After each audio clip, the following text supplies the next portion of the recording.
पंधाना में कांग्रेस पर निशाना, शिवराज सिंह का बड़ा आरोप। कांग्रेस ने पढ़ाया गलत इतिहास, अपना ही करती रही गुणगान। जनजातीय गौरव का सियासीकरण इस कदर हो रहा है कि जननायकों के इतिहास पर भी बीजेपी और कांग्रेस आमने सामने हो गई हैं। दरअसल मध्य प्रदेश के मुख्यमंत्री शिवराज सिंह चौहान ने पंधाना से जननायक टंट्या मामा की माटी पर क्रांति सूर्य गौरव कलश यात्रा की शुरुआत की और यहीं से उन्होंने जनजातीय इतिहास को लेकर कांग्रेस पर निशाना साधा। आजादी का इतिहास हमें पढ़ाया गया तो वो इतिहास भी सही नहीं पढ़ाया गया। हमें बताया गया कि हिंदुस्तान को आजादी केवल महात्मा गांधी जी ने दिलाई, नेहरू जी ने दिलाई, इंदिरा जी ने दिलाई। मैं महात्मा गांधी जी को प्रणाम करता हूं, बापू विश्व बंद है, लेकिन कांग्रेस ने तो इतिहास तक गलत पढ़ाया। हम भूल गए टंट्या मामा को, हम भूल गए तात्या टोपे को, हम भूल गए महारानी लक्ष्मीबाई को। हमें नहीं पढ़ाया गया नाना साहब पेशवा को, हमें नहीं पढ़ाया गया भीमा नायक को, हमें नहीं पढ़ाया गया रघुनाथ शाह को, हमें नहीं पढ़ाया गया शंकर शाह को, हमें नहीं पढ़ाया गया बिरसा भगवान को। अब सवाल यह है कि क्या कांग्रेस ने आदिवासी नायकों को भुला दिया? क्या कांग्रेस ने इतिहास ही गलत पढ़ाया? क्या शिवराज इतिहास बोध को जगाकर आदिवासी वोट की दिशा बीजेपी की तरफ मोड़ना चाहते हैं? ये आरएसएस 1923 में भी थी। इनने क्यों नहीं बनाया इतिहास? क्यों नहीं अंग्रेजों की मुखालफत की? क्यों नहीं महात्मा गांधी के नेतृत्व में आज़ादी की लड़ाई लड़ी, जेल गए, जान दी? तब तो ये अंग्रेजों के साथ थे। कुल मिला के आज इनके पास कोई काम नहीं है। ध्यान भटकाने वाली बात कर रहे हैं। टंट्या भील हो चाहे बिरसा मुंडा हो, सब है इतिहास में। यह इतिहास पढ़ना कहाँ जानते हैं ये।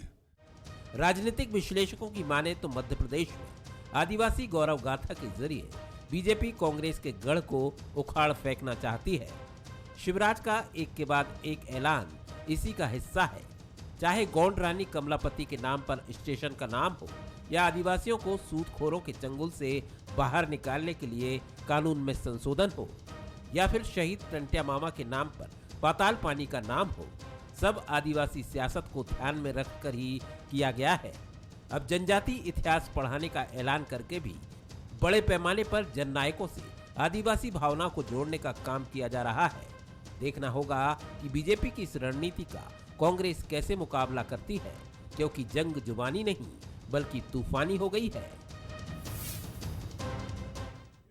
नमस्कार, मैं हूं मनोज सैनी और हमारा आज का मुद्दा है कांग्रेस का सच से सामना। जनजातीय गौरव को लेकर भारतीय जनता पार्टी लगातार कांग्रेस पर हमला बोल रही है। लगातार कार्यक्रम भी किए जा रहे हैं, जगहों के नाम आदिवासी जननायकों के नाम पर रखे जा रहे हैं। लेकिन अब सीएम शिवराज ने कांग्रेस पर नया आरोप लगाकर नई बहस छेड़ दिया है। क्या कांग्रेस ने गलत इतिहास पढ़ाया? आज हम इसी मुद्दे पर बात करेंगे और समझेंगे, इतिहास के पन्नों को भी पलटेंगे और फिर देखेंगे कि आखिर इतिहास किसने गलत पढ़ाया और इतिहास में क्या था। मेरे साथ तीन मेहमान जुड़ रहे हैं। रविंद्र तोमर जी है, भारतीय जनता पार्टी के विधायक। रविंद्र जी, आपका बहुत स्वागत है। केपी त्रिपाठी जी है, भारतीय जनता पार्टी के विधायक, आपका भी बहुत स्वागत है। और दिनेश गुप्ता जी है, वरिष्ठ पत्रकार, सर आपका भी बहुत स्वागत है। सबसे पहले, चूंकि ये मुद्दा कांग्रेस से जुड़ा है, कांग्रेस पर सवाल खड़े किए गए हैं। रविंद्र जी, बड़ा आरोप है कि कांग्रेस ने इतिहास गलत पढ़ाया, लेकिन इतिहास के पन्नों को आपने भी पलटा है, हमने भी पलटा है। क्या गलत इतिहास पढ़ाया आपने? मैं एक बात कह रहा हूं आपसे सैनी साहब, आपके माध्यम से, चैनल के माध्यम से पूरे देश और प्रदेश के लोग देख रहे, सुन रहे। मैं कई मुद्दों पे बात कर रहा हूं बराबर आपके साथ जुड़ करके। मेरा कहना यह है कि ये भारतीय जनता पार्टी के पास लोगों को भ्रमित करने के अलावा कोई दूसरा काम नहीं है। सिर्फ ये भ्रमित करते हैं, इतिहास गलत पढ़ाया, मैंने ये किया, मैंने वो किया। ये मुद्दे की बात कभी नहीं करते। ये कहीं ना कहीं लोगों को भड़काने का काम करते, भटकाने का काम करते। मैं निवेदन कर रहा हूं प्रदेश के निवासियों से, देश के निवासियों से, गरीब जनता से, कि इनके बहकावे में आने की आवश्यकता नहीं है। केवल आप तो बात करिए, आपके पास लॉ एंड ऑर्डर है।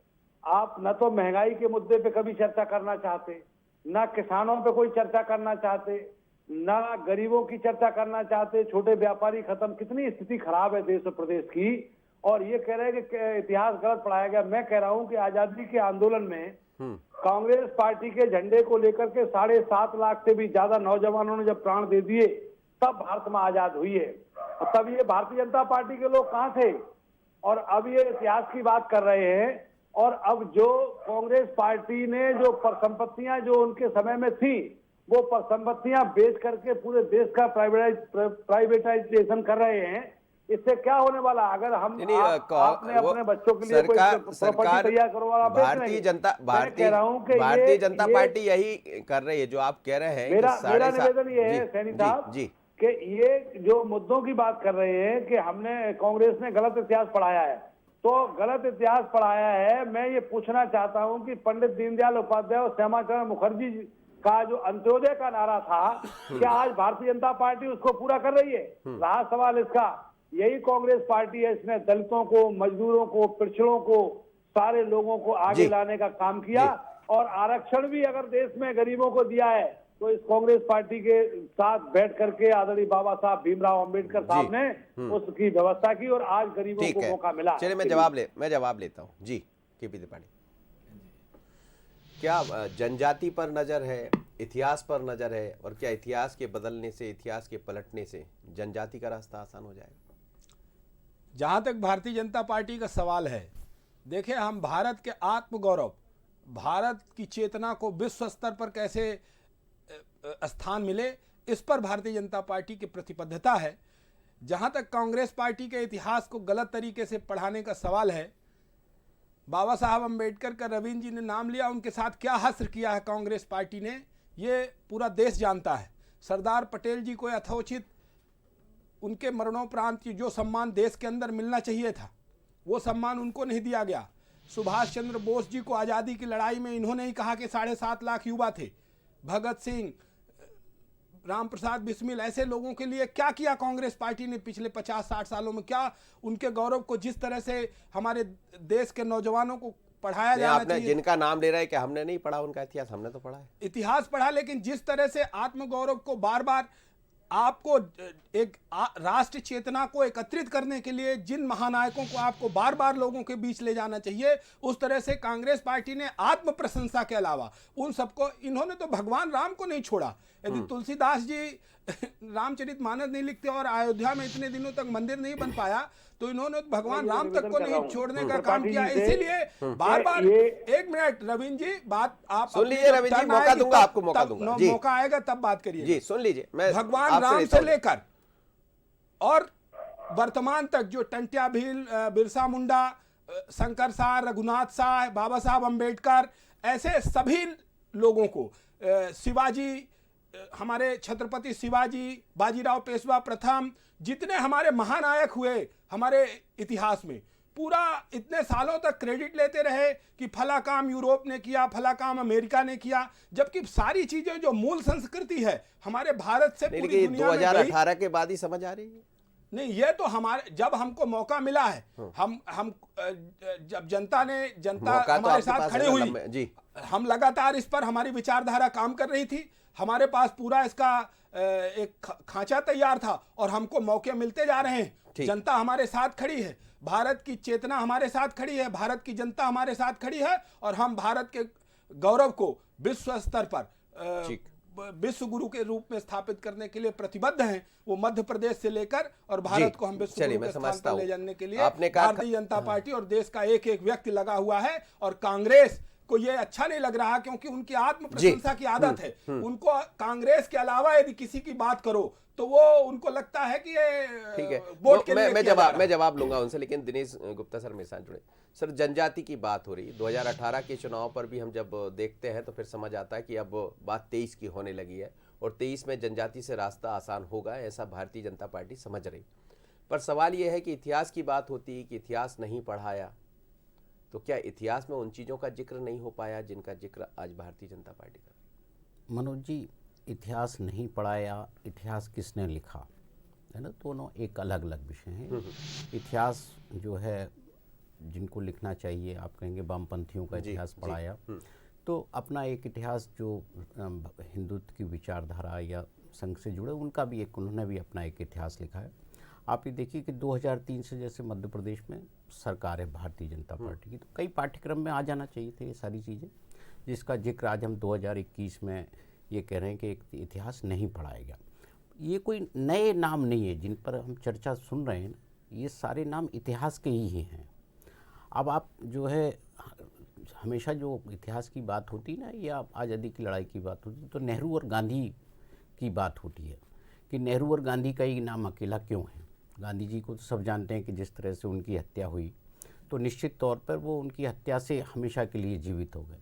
यदि जवाहरलाल नेहरू पहले प्रधानमंत्री रहे हैं तो उनका जिक्र होता है और बहुत सारे घटनाक्रम जो है उसमें होते हैं, लेकिन ऐसा नहीं है कि बहुत सारे जो है, आपने जैसे आपने कहा सारे नाम कई लोग जानते हैं, लेकिन जो वर्तमान में जिस तरह का पैटर्न पढ़ाई का आ गया है, जिस पढ़ाने की बात आप कर रहे हैं, जिस शिक्षा की बात कर रहे हैं, वो शिक्षा उस तरह की शिक्षा नहीं है। अब प्रोफेशनल जो है एजुकेशन की बात हो रही है। उस प्रोफेशनल एजुकेशन में एक कोई सब्जेक्ट हो सकता है, एक कोई किताब हो सकती है जिसमें आप ये डालें, लेकिन आप जब राज्यों के पाठ्यक्रम में जाते हैं तो उनमें निश्चित तौर पर आप जिस तरह से चाहें, आपको सुविधा है, आपको लगता है कि हमें ये पढ़ाना चाहिए तो बिल्कुल पढ़ाएं। आप ये देखिए, जितने भी आदिवासी हों, अनुसूचित जाति हो या दूसरे जो लोग हों, क्योंकि इनको हम जो भी आज़ादी के संग्राम में लोग थे उनको हम वर्ग में नहीं बांट सकते। कोई एक मूवमेंट था, वहाँ कोई कास्ट के आधार पर नहीं था। लेकिन एक तो यही गलत है कि सब हम ये कहें कि ये इस वर्ग के थे इसलिए हम इनके सिंबल के तौर पर ला रहे हैं। रानी लक्ष्मीबाई एक अकेला सिंबल है, उसमें कोई वो नहीं है कि आप जो है उनको किसी कास्ट से जोड़ते हैं। उन्होंने 1857 की लड़ाई थी। तो जो भी इतिहास लिखा गया या इतिहास पढ़ाया जा रहा है, जब सरकारें बदलती हैं तो हमेशा इस पर बात होती है कि सब पाठ्यक्रम में बदलाव की बात होती है। तो पाठ्यक्रम में बदलाव होती है तो आइडियोलॉजी की बात होती है। तो फिर आइडियोलॉजी से कनेक्ट आपको स्वतंत्रता संग्राम सेनानी भी लाने होंगे जो आपको कनेक्ट करते होंगे, तब तो आप पढ़ाएंगे ना। जी। अभी तक जो है ऐसे स्वतंत्रता संग्राम सेनानी की पहचान शुरू कर रही है भारतीय जनता पार्टी कि जिनको हम पाठ्यक्रम में एक स्थान दे सकें। बिल्कुल आप ठीक कह रहे हैं, लेकिन जी रविंद्र जी, आप कुछ कहना भी चाह रहे थे, लेकिन इतिहास की बात ना करते हुए, इतिहास की बात तो होगी क्योंकि इतिहास पर कहा है मुख्यमंत्री जी ने, लेकिन क्या 2018 में जिस तरह से वोट ऑफ परसेंटेज आपकी तरफ गया, खासकर जनजाति का जो वोटर आपकी तरफ गया और सबके सामने है जो दिखाई दिया, पर भारतीय जनता पार्टी यदि उस लाइन पर काम कर रही है, वो रानी की बात करती, रानी कमलापति की बात करने लगी, बिरसा मुंडा जी का भगवान का रूप गौरव दिवस दिखाई दे रहा है, या फिर टंट्या भील भी अब आ गया उनके नाम पर भी, कांग्रेस के पास काट क्या है इसकी? क्या क्योंकि बीजेपी ये समझ रही है, आपकी बातों को समझ रही बीजेपी? देखिए, काट की आवश्यकता नहीं है। अब ये विज्ञान का युग है और सोशल मीडिया का जमाना है। कोई किसी को अब गुमराह नहीं कर सकता। ये बहुत बड़ी गलतफहमी है। 17 साल से आदरणीय शिवराज सिंह जी इस प्रदेश के मुख्यमंत्री हैं। उस समय इनको कमलापति रानी याद नहीं आ रही थी, बिरसा मुंडा याद नहीं आ रहे, और इनको टंट्या भील याद नहीं आ रहे, इनको दलपत शाह और भंजदेव याद नहीं आ रहे। ये आदिवासी नेता इनको अब इसलिए याद आ रहे हैं, आदिवासी महापुरुष इसलिए याद आ रहे हैं कि इनका जनाधार खिसक चुका है और भारतीय जनता पार्टी चारों खाने चित्त होगी आगे 2023 के चुनाव में। मैं अभी आपसे इस चैनल के माध्यम से और सारे प्रदेश और देश की जनता सुन रही है। मैं कह रहा हूँ कि ये तो ज्योतिष कहेगा, ये ज्योतिष जैसी बात होगी। 17 साल का अपना ट्रैक रिकॉर्ड बताए ना, ये ज्योतिष जैसी बात। लॉ एंड ऑर्डर इनके पास था, सरकार इनके पास थी। उस सरकार में बैठ करके इन्होंने कौन से गरीब का भला किया है? आज स्थिति क्या है देश और प्रदेश के अंदर? कितने नौजवानों को रोजगार दिया है इन्होंने? कितने लोगों का हित किया है? गरीबों का, व्यापारियों का, किसानों का। तो ये बात, इस बात पे भी तो चर्चा होनी चाहिए। इस बात पे डिबेट नहीं होनी चाहिए क्या? मैं बार बार इस बात को कह रहा हूं कि इतिहास ना कोई बना सकता है, ना कोई बिगाड़ सकता है। इतिहास तो इतिहास रहेगा। जो महापुरुषों ने इस भारत देश के लिए अपना बलिदान दिया है, उनका तो इतिहास हमेशा स्वर्णिम अक्षरों में लिखा गया है। और भारत का इतिहास तो इतना स्वर्णिम है, चाहे वो आदिवासी समाज का हो, चाहे वो अनुसूचित समाज का हो, चाहे वो सामान्य का हो या पिछड़े का हो, सभी समाज के लोगों का इतना स्वर्णिम इतिहास है कि दुनिया के इतिहास से अगर भारत का इतिहास निकाल दिया है तो दुनिया के इतिहास में 0 लग जाएगा। ये कौन नहीं जानता इस बात को? और अभी हमारे दिनेश गुप्ता जी ने एक बहुत अच्छी बात करी। जी। उन्होंने ये कहा कि अब ये पढ़ाई जो इस प्रकार की आ गई है, उस पढ़ाई क्या टेक्निकल है, अब चीजें अलग हो गई। इतिहास को बदलने और न बदलने की बात कहां से आ गई? केवल ये दिमाग को भ्रमित करने वाली बात है, लोगों को गुमराह करने वाली बात है। और शिवराज सिंह जी तो इसमें सबसे आगे हैं कि लोगों को अपनी बातों से भ्रमित करना, और घोषणावीर मुख्यमंत्री कहे जाते हैं इस प्रदेश में। कितनी 6,000 मैं से जवाब ऊपर लेता घोषणाएं हूं हो चुकी, केपी काम त्रिपाठी कितने हुए? जी। मैं कह रहा हूं कि भारतीय जनता पार्टी की सरकार प्रदेश और देश में है, और प्रदेश और देश में आज क्या हालत हो रही। किसान वहां 14 महीने दिल्ली की सड़कों पर बैठे हुए थे। 7.5 लाख से भी 750 किसानों ने जब अपने प्राण दे दिए, जी। तब इन्होंने ये सरकार जागी है, और इसलिए जागी है कि उत्तर प्रदेश में चुनाव आ गया, इसलिए सरकार जागी है। सर, बात तो सारे चले गए थे, लेकिन ये भी कोई भ्रमित होने वाला चर्चा ही पूरी चुनाव की है। पार्टी केवल अंबानी और अडानी के सारे में चल रही है। इन्हें गरीबों की कोई चिंता नहीं है। गरीबों की, छोटे गरीबों की चिंता तो किसने की? सबने, आप लोग ने भी कितनी की है? आदिवासियों की कतई कोई चिंता नहीं है। और मैं आज इस चैनल के माध्यम से दावा कर रहा हूँ कि अब इनकी बातों में कोई भ्रमित होने वाला नहीं है। मैं अभी हो गया सर, अभी परिणाम आए, अभी परिणाम आए, अभी उपचुनाव के परिणाम आए हैं। मैं लौटूंगा इसकी तरफ। जी, केपी त्रिपाठी जी, जवाब। भारतीय जनता पार्टी, मैंने कहा ना सर, गला घोट के सरकार आई है। नहीं, अब उसमें क्या सर, ज्योति साहब भी नहीं है, हम भी नहीं है, ये तो जनता, यहाँ तो जनता तय करती है। भारतीय जनता पार्टी कभी भी, मैं जनता में रह रहा हूँ, इसलिए मुझे पता है ये चीज। मैं 24 घंटे जनता में रहने वाला आदमी हूँ। जी। मुझे पता है कि लोगों की मनसा क्या है, लोग क्या चाहते हैं। मनसाएं सर, ठीक है। मैं, हाँ जी। भारतीय जनता पार्टी के लिए सबसे पहले देश हित है। और जहां तक इन्होंने कहा है, जो ये मुद्दा है कि ये आदिवासियों को लेकर हम लोग चल रहे हैं, वास्तव में सरदार पटेल की मूर्ति लगाने का किसने काम किया? हमारे बाबा साहब भीमराव अंबेडकर जी को। सरदार पटेल आदिवासी थे। हम आदिवासी की बात नहीं कर रहे हैं, हम जो भी भारत के विकास में और भारत को इस स्थान पर लाने के लिए जो महापुरुषों ने अपना योगदान दिया, भारतीय जनता पार्टी उनको सबको सम्मान देने का, उनको स्थापित करने। रविंद्र जी, मैंने आपको बीच में नहीं टोका। कृपया कांग्रेस के लोग यदि सुनने की आदत डाल लेंगे तो उनको बहुत भला होगा।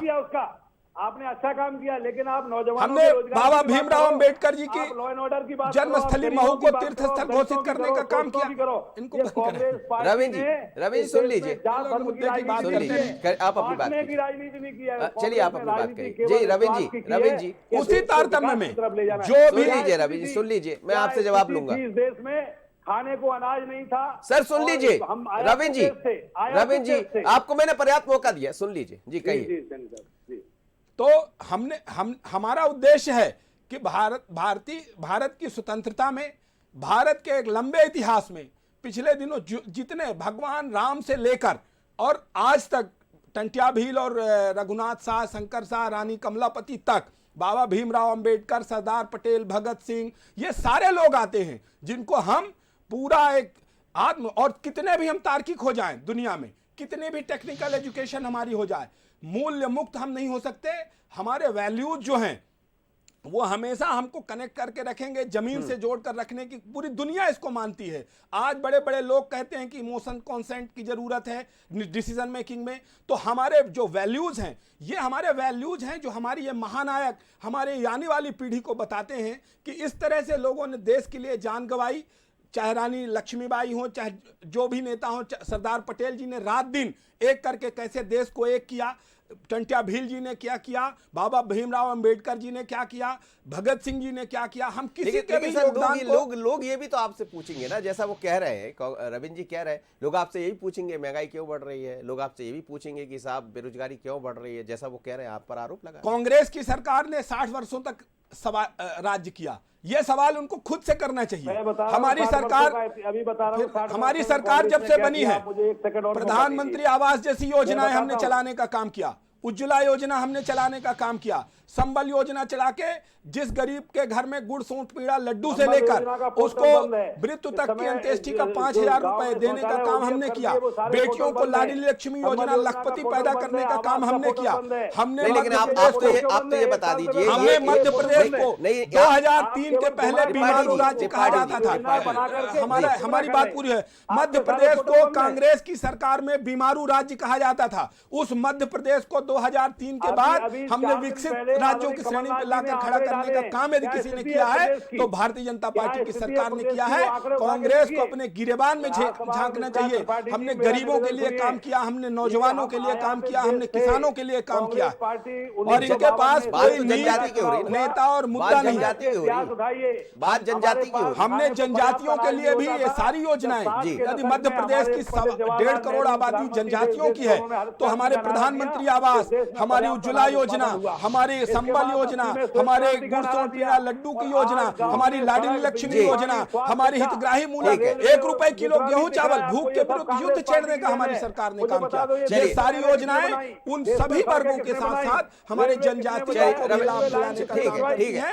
कांग्रेस को अपने गिरेबान में झांकना चाहिए, उनको अपना मूल्यांकन करना चाहिए, आत्म प्रशंसा से बाहर निकलना चाहिए। तो सबको करना चाहिए सर, आपकी सरकार भी है, इनकी सरकार भी है, मूल्यांकन तो सबको करना चाहिए। हम लगातार मूल्यांकन करते हैं, और अब तो आजकल तो बड़ा आसान हो गया, आजकल बड़ा आसान हो गया, जनता मूल्यांकन करने लगी। अब तो जनता खुद ही मूल्यांकन कर लेती है। 2018 में मूल्यांकन किया आपका, जनता ने हमारा 2018 में मूल्यांकन कर लिया। वोट हमको ज्यादा मिले, सीट 2-3 सीट कांग्रेस को ज्यादा मिली और ये संभाल नहीं पाए। आज सर समय की दिक्कत है दिनेश सर, क्यों नहीं आया निकल करके? मैं समझ गया सर, इन मुद्दों से काम नहीं होगा ना। मनोज जी, चुनाव जी, मुझे ऐसा लग रहा है जैसे चुनाव अभी आ गया, 2023 में अभी 2 साल है और उसमें पता नहीं इस बीच में कितने मुद्दे सामने आ जाएंगे, कहाँ आप बदलेंगे, कहाँ वो बदलेंगे, पता नहीं। जी दिनेश सर। मनोज जी, अभी जो चुनाव के लिए 2 साल का वक्त है और 2 साल में बहुत सारे मुद्दे आएंगे और फिर एक मुद्दा आता है अंडर करंट क्या है। अंडर करंट क्या सरकार का गुड गवर्नेंस है या जो है जो जनता की समस्या महंगाई जैसे मुद्दे जिसे हम जो है कहते हैं ना कि एंटी इनकम्बेंसी है या बहुत सारे जो काम नहीं होते विधायकों सांसदों के, या केवल आप सोशल इंजीनियरिंग पर चुनाव लड़ रहे हैं कि हमको एससी का वोट चाहिए, एसटी का चाहिए। ये हमने जो भी आज हम आदिवासी क्षेत्र में घटनाक्रम देख रहे हैं ना, ये जो है 16 में भी हमने देखा था। 16 में इसी तरह से स्टार्ट हुआ था, यही टंटिया भील की जिक्र हुई थी, शंकर शाह का जिक्र हुआ था। आप ये देखिए कि हमेशा ये सालाना कार्यक्रम होते हैं, इन सब जितने आदिवासी नेता हैं उनके सबके यहाँ कुछ ना कुछ कार्यक्रम लगातार होते रहते हैं। लेकिन जब एक एजेंडा के तौर पर हम ये मानते हैं ना कि जब चुनाव को दृष्टिगत रखते हुए आप कैंपेन चलाते हैं तो निश्चित तौर पर ये होता है कि हमारा फोकस है। हमने जब देखा था कि जब सिंहस्थ का कार्यक्रम हुआ था तो अनुसूचित जाति वर्ग को लेके बहुत सारा आयोजन किए गए थे उज्जैन में। उज्जैन में बहुत कार्यक्रम हुए थे, लेकिन आज उसकी बात नहीं हो रही। तो कहीं ना कहीं ये जो है पार्टी का जो फोकस है अभी आदिवासी वोटों पे, उसका रीज़न वही है जो 2018 के चुनाव परिणाम है। यदि वो चुनाव परिणाम जो है कांग्रेस के पक्ष में गए थे तो कहीं ना कहीं हमें जो डैमेज हुआ है उसको आज कंट्रोल करना है। और अभी से हम डैमेज कंट्रोल शुरू नहीं करेंगे तो 2023 तक जो है स्थितियां आपके हाथ में होती हैं या नहीं कोई जानता नहीं है। ये सब उसी की एक्सरसाइज है, चाहे कमलापति का मामला हो चाहे टंटिया भील का हो। ये इतिहास देखिए, इतिहास का तो नाम है। आप जो भोपाल के टीटी नगर की बात होती है तो वो आज लोग नाम ही भूल गए कि तात्या टोपे नगर ही वही है। यदि जबलपुर में आप देखो सुभाष चंद्र बोस के नाम पे मेडिकल कॉलेज मिलते हैं। तो बहुत सारी चीज़ें हैं, ऐसा नहीं है कि लोगों ने भुला दी हैं, लेकिन हम जो शॉर्ट फॉर्म कर देते हैं ना कई बार तो लोगों को लगता है पता नहीं किसके बारे में ये जो नई जनरेशन है वो उनको नहीं जानती है। तो नई जनरेशन के लिए ये नया हो सकता है कि हम इतिहास के बारे में नए सिरे से एक डिबेट हो, डिस्कशन हो और नए सिरे से लोगों को। लेकिन जनजाति वर्ग की जब बात होती है वो पहले जैसा जनजाति वर्ग भी नहीं रहा, आजकल तो वो भी सब चीज़ें हो गई है, बहुत विकास के काम हुए, इसमें कोई शक नहीं है। लोग वहाँ तक पहुँचने लगे, स्कूल कॉलेजेस हो गए, पढ़ने वाले जागरूक लोग हो गए। तो इस बीच में ये सब चीज़ें 2023 तक चलेंगी? देखिए मनोज जी, निश्चित तौर पे ये चलती रहेंगी। आप अभी भी आप देखेंगे ना, तमाम आदिवासियों के बाद भी आज भी सरकार में आप जाओगे ना तो आदिवासी वर्ग की पूरी पोस्ट भरी हुई नहीं मिलेगी। क्यों नहीं होता ऐसा भाई कि आप उनकी पोस्ट भर दीजिए? केवल राजनीतिक तौर पे हम कांग्रेस की बात क्यों करें कि कांग्रेस ने ये नहीं किया? तो जब हमें प्राथमिकता जब हमारी है तो जितने खाली पद हैं, जो भी बैकलॉग है, आप कहते हैं कि हमारे उनके यहाँ एजुकेशन नहीं है, तो ये किसकी कमजोरी है? यदि आज कम से कम जो आप देखिए ना कि 15 साल जब सरकारों को हो जाते हैं तो फिर वो पुरानी बातों का कोई औचित्य नहीं रहता है, क्योंकि एक पीढ़ी आ जाती है, पूरी जनरेशन बदलने रही होती है। तो उसी के लिए तो आप वोट की एक्सरसाइज कर रहे हैं, कह रहे हैं इतिहास गलत लिखा गया, उसी जनरेशन के लिए तो कर रहे हैं। उसने ये देखा है कि हमने पढ़ा तो आप ही के समय है ना, तो ये बहुत सारी चीज़ें आदिवासियों के दिमाग में भी चलती हैं, लेकिन होता वही है कि जब चुनाव के समय पर उम्मीदवार कौन है, दल बदल करके लाए हो, जिस तरह की बहुत सारी चीज़ें एक साथ काम करती हैं। लेकिन हमें टेम्पो बनाना है तो बनाए हुए है। बिल्कुल आप ठीक कह रहे हैं सर। सभी मेहमानों को बहुत धन्यवाद, आप मेरे साथ जुड़े। लेकिन बड़ी बात यही है कि सच का सामना तो जनता खुद करवाती है। आप कुछ भी कहिए, भारतीय जनता पार्टी अपनी बात कहती है, कांग्रेस अपनी बात कहती है, लेकिन चुनाव की जो दिशा है क्या वो जनजाति की तरफ जाएगी? क्योंकि 2018 में जो परिणाम आए उसने भारतीय जनता पार्टी की चिंता बढ़ाई। अब भारतीय जनता पार्टी उस रास्ते से निकलकर अपनी नई लाइन खड़ी करना चाहती, पर क्या ये लाइन बड़ी होगी? क्योंकि सच का सामना